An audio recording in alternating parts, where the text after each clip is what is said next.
आप सभी को मेरा प्यार भरा नमस्कार। पेडल अप के इस यूट्यूब चैनल पर आप सभी का स्वागत है। मैं उम्मीद करता हूँ आप सभी बेहतर होंगे और आपकी तैयारी उससे भी बेहतर होगी। तो आज हम आपके सामने आए हैं फिर से अपने एक नए प्रैक्टिस सेशन के साथ, जिसमें हम मेनली आपको पता है कि चंडीगढ़ पीआरटी और यूआरएस एग्ज़ाम के टीचिंग एप्टीट्यूड वाले पार्ट की प्रैक्टिस करते हैं। और इससे पहले बहुत ही बेहतरीन बहुत सारे प्रैक्टिस सेशन आ चुके हैं। तो मैं उम्मीद करता हूं कि आप सभी ने उन सारे प्रैक्टिस सेशनों के माध्यम से अपनी प्रैक्टिस बेहतरीन तरीके से की होगी और बहुत ही अच्छे ढंग से कॉन्सेप्ट को क्लियर किया होगा। तो उसी कड़ी में एक और नई प्रैक्टिस सेशन के साथ, जिसमें हम कुछ और कॉन्सेप्ट को क्लियर करेंगे और साथ ही साथ पुराने कॉन्सेप्ट को रिवाइज भी करेंगे। इन प्रैक्टिस सेशनों में बीच बीच में मैं आपको कुछ क्वेश्चंस भी देता हूं और मुझे बहुत खुशी होती है कि आप कमेंट बॉक्स में एक्टिव पार्टिसिपेट करके उन क्वेश्चनों का आंसर भी देते हैं।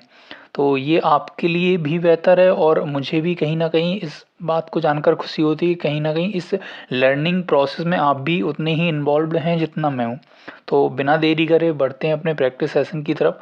उससे पहले अगर आपकी कोई क्वेरी या कोई आपका सवाल है तो आप हमें लिखकर ज़रूर भेज सकते हैं पेडल अप ग्रुप पर, जो टेलीग्राम पर एक ग्रुप है। साथ ही साथ आप pedal up official channel join कर लीजिए, जिस पे आपको क्वेश्चन या अदर टीचिंग मटेरियल से रिलेटेड आपको पीडीएफ्स या नोट्स मिलते रहेंगे। तो उन दोनों की लिंक आपको नीचे डिस्क्रिप्शन बॉक्स में मिल जाएगी। बढ़ते हैं अपने आज के क्वेश्चन के प्रैक्टिस की ओर। तो फर्स्ट क्वेश्चन कहता है कि which of the following does not reflect teaching for understanding. तो आपने को ध्यान हो कि आपने 3 लेवल पढ़े हैं, ठीक है। अगर बात करें 3 वेरिएबल के, तो वो कौन से वेरिएबल हैं अगर मैं थोड़ा सा उनको रिवाइज कराऊं तो पहला आपने मेमोरी पढ़ा है, ठीक है। दूसरा आपने पढ़ा है अंडरस्टैंडिंग, और अगर थर्ड की बात करें तो आपने पढ़ा है रिफ्लेक्टिव, जिसे हम कई बार थिंकिंग में भी जोड़ देते हैं। तो ये 3 लेवल के बारे में आपने पढ़ा है और इन्हीं से घुमा फिरा के क्वेश्चन पूछे जाते हैं कि किस लेवल में किस चीज़ को हम शामिल करेंगे या नहीं करेंगे। तो वही पूछा गया है कि which of the following does not reflect teaching for understanding, मतलब अंडरस्टैंडिंग के लेवल पर कौन सा इनमें से रिफ्लेक्ट नहीं है या शामिल या प्रतिबिंबित नहीं होता है। तो ask students to explain a concept, मतलब बच्चे से कहेंगे कि एक कॉन्सेप्ट से रिलेटेड चीज़ों को आप समझाएं, या उनसे कहेंगे कि प्रोवाइड एग्जाम्पल दें, मतलब एक कॉन्सेप्ट से रिलेटेड आप हमें समझाने के लिए एग्जाम्पल दें। तो ये अंडरस्टैंडिंग में आएगा। कॉन्सेप्ट की को क्लियर करने के लिए एक्सप्लेन करना भी अंडरस्टैंडिंग में आएगा।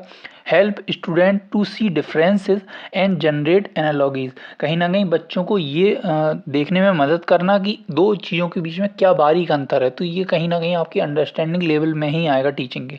लेकिन उन्हें चीज़ों को याद कराना, ये अंडरस्टैंडिंग में ना आकर उनके मेमोराइजेशन में आ जाएगा, जो हमारा लेवल 1 है ना। तो इसमें पूछा है नहीं, इस बात का आपको विशेष ध्यान रखना है। तो नहीं के तौर पे हम इसे ही अपने थर्ड वाले ऑप्शन को शामिल करेंगे। तो fourth is the right answer of this question. बढ़ते हैं अपने अगले क्वेश्चन की ओर कि which of the following is not related to characteristics of teaching, मतलब शिक्षण के करेक्टरिस्टिक्स के तौर पर इनमें से कौन सा संबंधित नहीं है।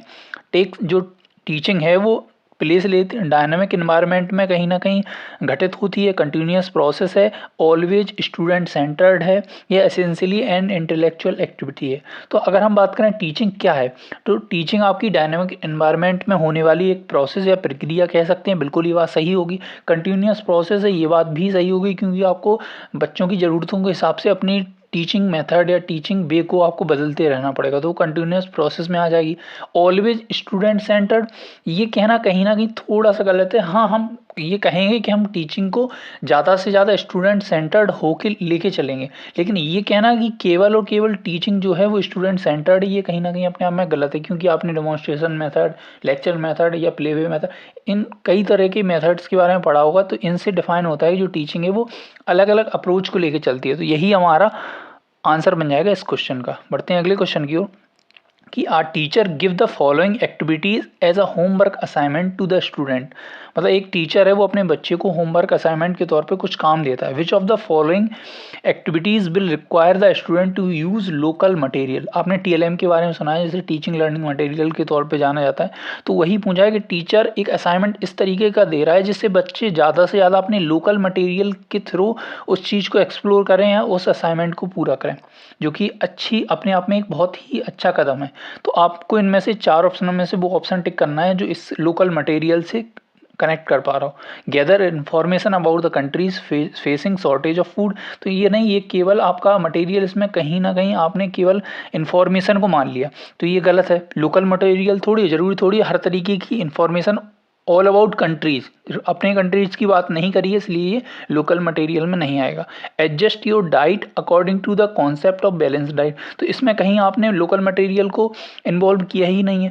Observe the materials that their mothers discard while cleaning rice and beat by hand picking, मतलब उन कई बार आपने देखा होगा अपने घरों में जब माँ या गेहूँ या चावल साफ करती हैं तो हाथों के द्वारा उसमें जो गंदगी कचड़े कंकड़ मिले रहते हैं उनको अलग करती है, तो उनका उपयोग करके कहीं ना कहीं बच्चों को असाइनमेंट पूरा करने के लिए कहा गया है। हाँ, ये एकदम बिल्कुल सही बात है, जो कि लोकल मटेरियल को यूज़ करने के तौर पर दिखाया गया है, तो यही हमारा क्या हो जाएगा आंसर, है ना।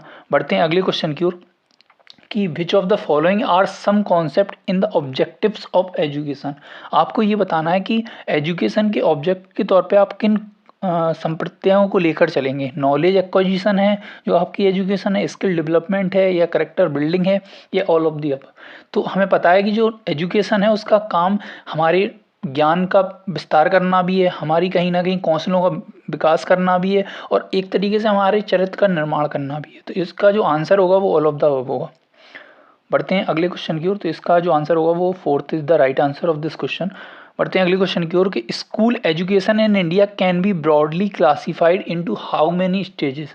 आपको ये बताना है जो भारतीय शिक्षा प्रणाली है उसके मोटे तौर पर कितने चरणों में वर्गीकृत किया गया है, 4, 5, 3 या 2।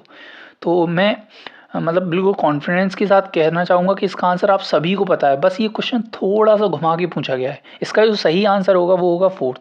क्यों होगा? आपने सभी ने न्यू एजुकेशनल पॉलिसी या नेशनल एजुकेशन पॉलिसी 2020 पढ़ी हुई है, उसमें एक नए सिस्टम की बात कही गई है जो है 5+3+3+4, है ना, ये सभी को पता है। तो अब ये आप बताइए कि ये कितने स्टेजेस में बटा हुआ है, 5+3+3+4, तो कितने स्टेज हो गए, 1, 2, 3 एंड 4, है ना। तो ये सब हमने पढ़ा था, बस क्वेश्चन को थोड़ा सा पूछने का जो तरीका है वो बदल दिया गया। तो अब आपको करना ये है जो 5+3+3+4 है, इन हर स्टेज के अपना एक नाम है और अपनी एक ईयर है कि इतने साल से इतने साल तक बच्चा इस स्टेज में रहेगा, इतने साल से इतने साल का बच्चा इस स्टेज में रहेगा। तो आपको उस स्टेज का नाम प्लस उसके मतलब जो ईयर है, अप्रोप्रिएट ईयर है, वो लिख के कमेंट बॉक्स में हमें भेजनी है ताकि आपको भी एक रिवीजन के तौर का मौका मिल पाए, है ना। बढ़ते हैं अगले क्वेश्चन की ओर। तो ये आपका एज अ होमवर्क हम आपको देते हैं। अगला क्वेश्चन कहता है the most important indicator of the quality of education in the school as.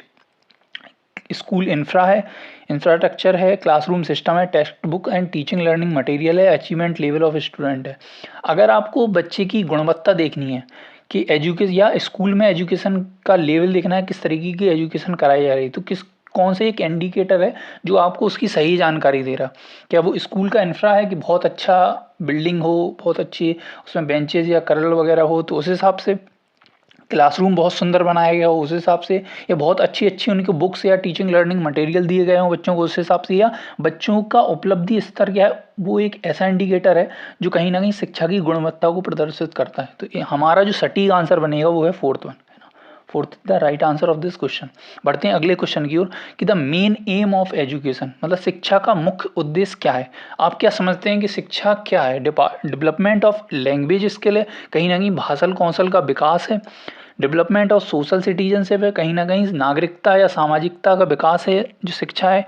Personality development, व्यक्तित्व का विकास है, या पनिशमेंट दंड के तौर पे देखने को मिलती है। तो जो शिक्षा है वो कहीं ना कहीं हम शिक्षा को एक होलिस्टिक डेवलपमेंट के तौर पे, ये समग्र विकास के तौर पे देखने को मिलती है ना।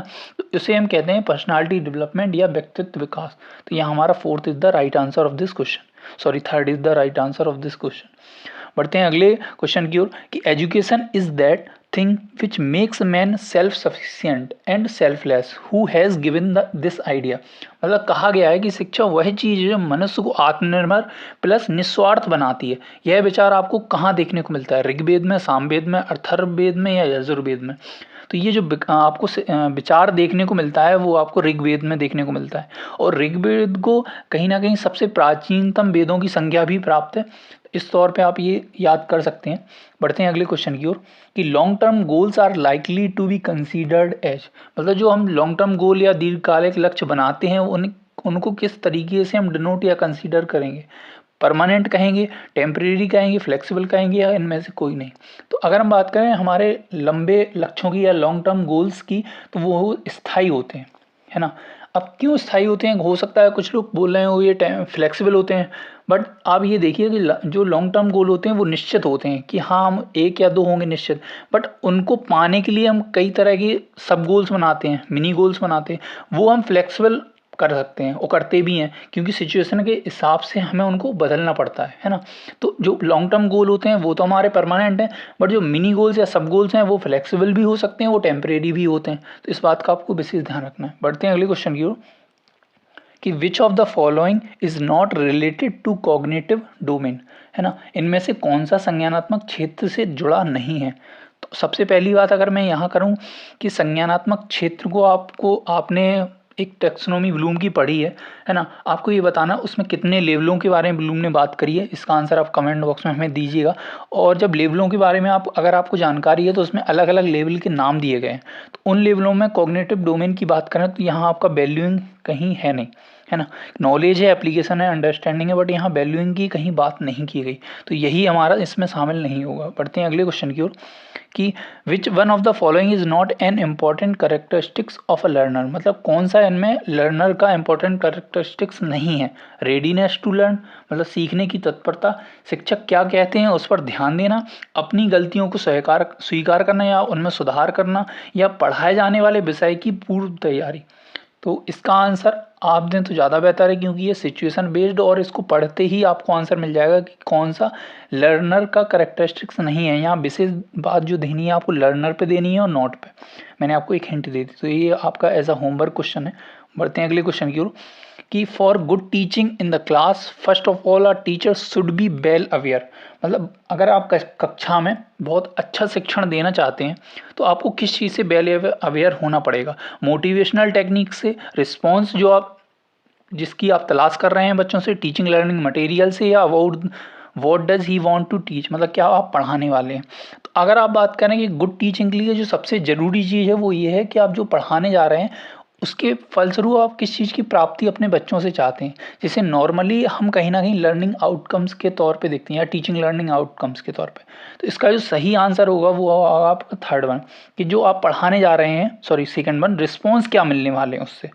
अगर आप वो दिमाग में क्लियर करके चलेंगे तो आपका जो डिलीवर होगा कॉन्सेप्ट, जो भी आप कॉन्सेप्ट को डिलीवर करेंगे बच्चों की, वो बहुत स्पेसिफिक होगा और बहुत वेल प्लान्ड होगा।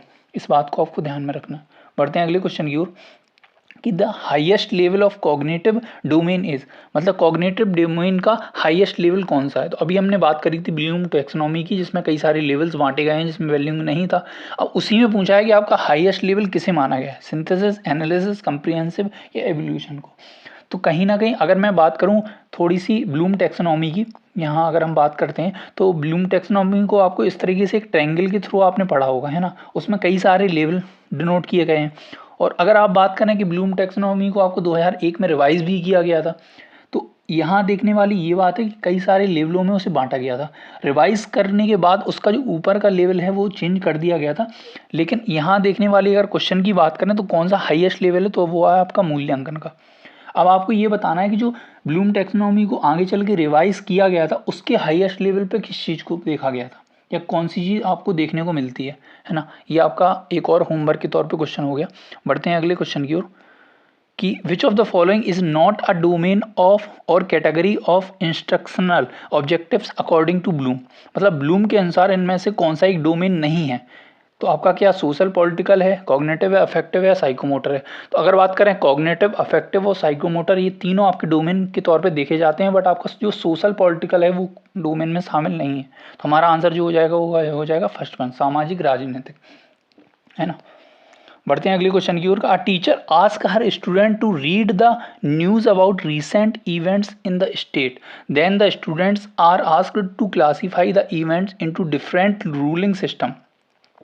The purpose of this learning activity is dash the topic, मतलब ये पर्पज जो शिक्षक मान लो एक किसी घटना के बारे में बच्चे को पढ़ने के लिए न्यूज़पेपर दिया है, फिर उससे कहीं ना कहीं क्लासिफिकेशन करा रहा है, तो ये किस चीज़ के अंतर्गत आएगा, अंडरस्टैंडिंग, रिकॉल, रिसर्च या रिवाइज।